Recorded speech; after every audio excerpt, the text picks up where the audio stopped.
Hi Aquarius, welcome to Higher Source Tarot for your weekly tarot check for the week of May 24th through May 31st. So welcome back to those of you who have been watching my readings. I really love doing them for you, and thank you for continuing to watch my channel and subscribing, liking, commenting, sharing my videos. I really appreciate that. And of course, if you're new, I'd love to have you as a subscriber, but if you want to be notified when videos are posted, if you tap the bell, it will tell you, but I will tell you it's about once a week. So we'll do this weekly tarot reading, and then I'm going to have a June reading. I'm going to start doing those probably over the weekend and post those the beginning of the week. So look forward to those and seeing what the cards have to say about June. But for now, let's see what is going on this week for Aquarius. Sun, Moon, Rising, and Venus. I love all your comments too. You're very sweet. And you know, somebody had written a comment about who would dislike this reading. There are trolls that get on here and they just dislike tarot. They don't even watch the readings, but we ignore them. And if occasionally if I get a comment that's seems combative, I just take it down, just because I don't want people arguing with somebody on this channel. It's not why I'm here. And you know, it's unfortunate they don't get how the universe works, but you do. We're here together, and we're going to see what's up next here for Aquarius. Sun, Moon, Rising, and Venus. Why waste your time on things you don't like? Focus on the things you do, and you'll get more of it, right? So we start here Sunday. You've got the Sun. Monday, you've got the Knight of Swords. Tuesday, you have the Four of Wands. Haven't seen that in a while. You've got the Moon. That one's coming up a lot this week. Thursday, you have the Magician. Friday, you have the Six of Cups. Saturday, you've got the Queen of Swords, and then you end with the Two of Pentacles. So you've got Leo here. You have Pisces, Cancer, Scorpio. You do have air, so you've got Aquarius, Libra, and Gemini. You've got all the elements really, but I definitely think you could have a Leo here that's interested in returning. So if you're not interested in a Leo, well, they might be interested in you, you know.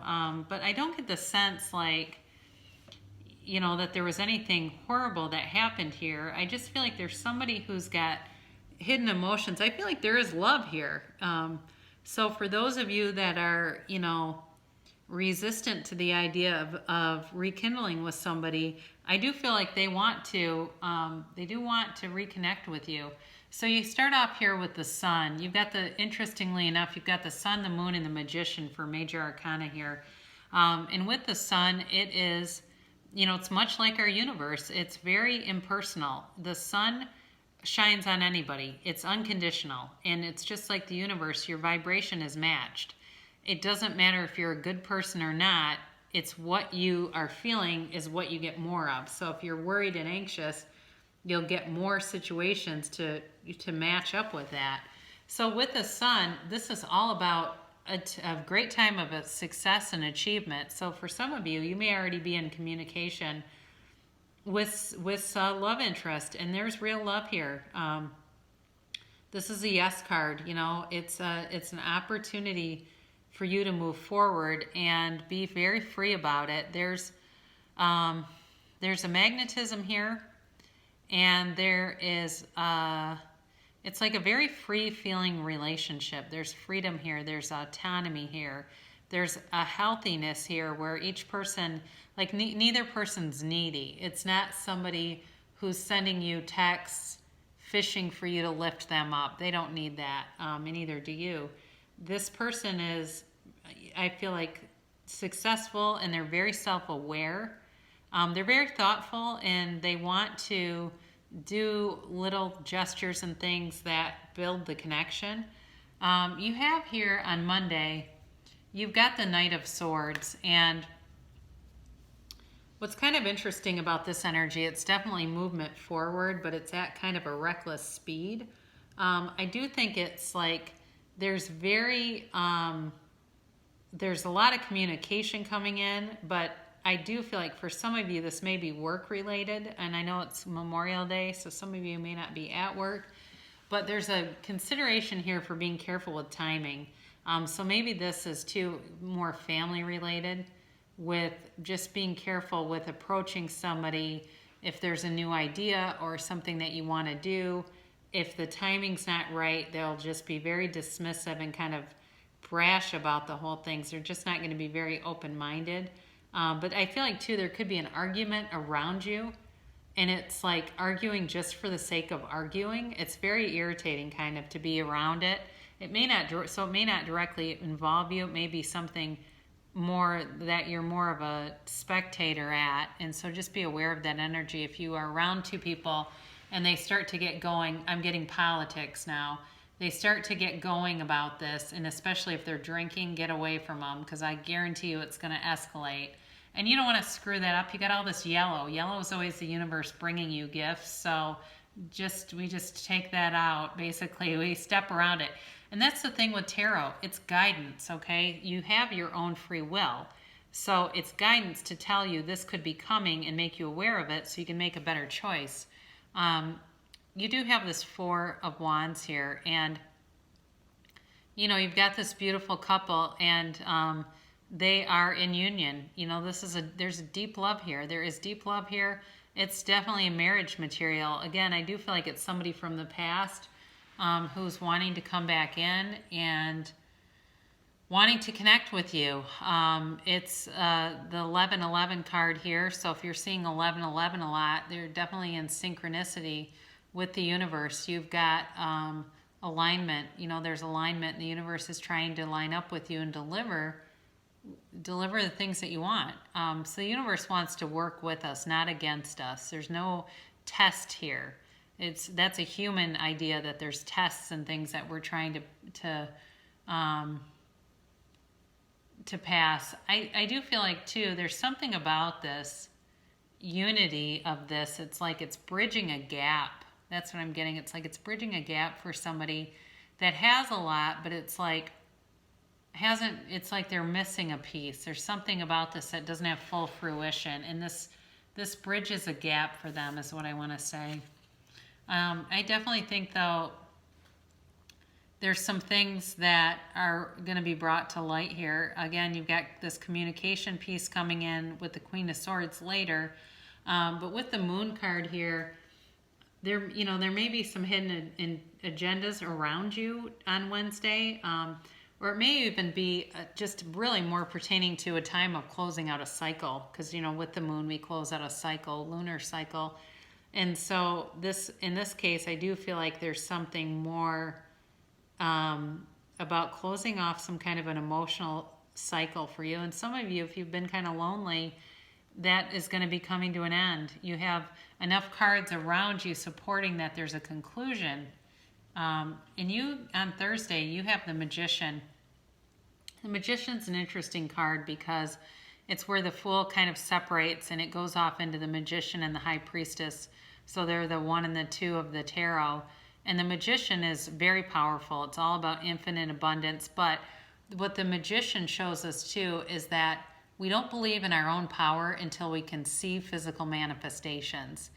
It's just part of our human nature. Until we can see it, hear it, taste it, touch it, we don't believe that we have this power. But once we start to see it, we believe it, and we realize that we can really have, do, or be anything.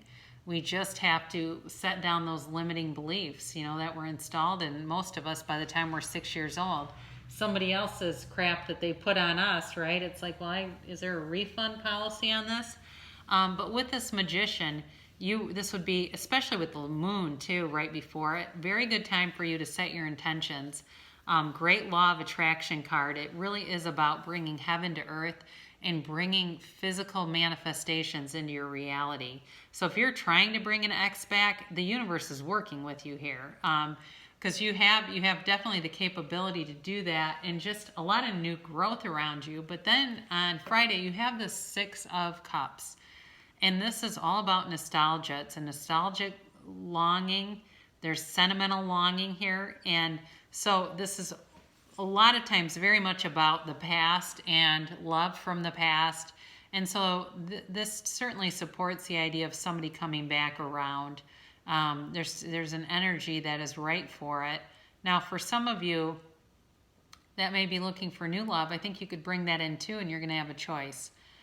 So, you know, for some of you, there will be a decision to be made. If you haven't really committed to anyone, I think you're going to have more than one option coming forward towards you. I definitely think there's going to be communication around this. You've got on Saturday the Queen of Swords.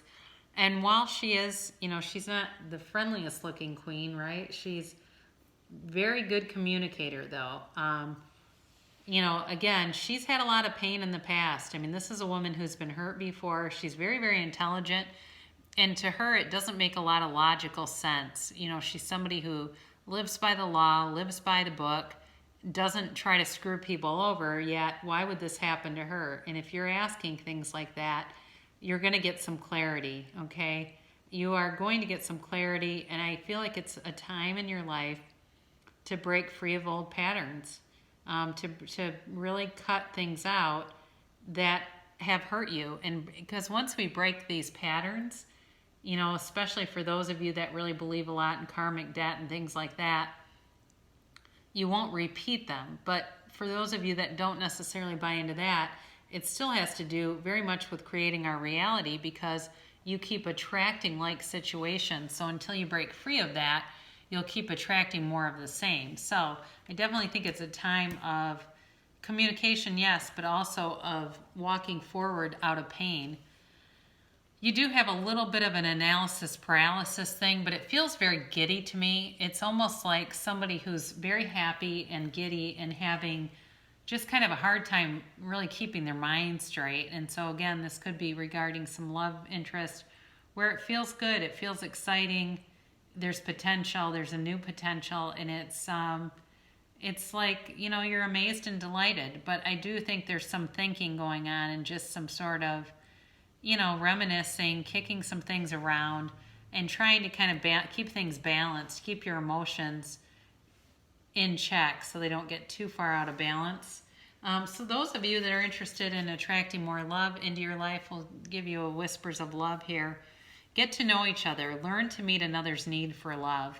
So if it's something from the past, you know, part of breaking that pattern can be about exploring things in an adult way, not about blaming, but trying to figure out, you know, what does that other person need in a relationship? What keeps them engaged and keeps them in love, I guess. So we'll conclude here with money and the law of attraction. I can pivot under any and all conditions. You have the ability to pivot under any and all conditions, but most of you are habitual in nature, and your patterns are so well entrenched that at times the fastest path to the joy you seek is for you to take your pivot as you sleep. By reaching for good feeling thoughts before you go to sleep, and then experiencing the benefit of the quiet mind that occurs while you sleep, and then upon awakening, immediately turning to good feeling thoughts, you can accomplish the ultimate pivoting experience. So use that time, you know, go take a nap, especially if you feel like Two of Pentacles and you feel kind of restless and you just don't feel like you're very balanced. Go sleep it off for a little bit. That's a great strategy. So I love you so much, Aquarius, and I will be back again in less than a week with a June reading for you guys.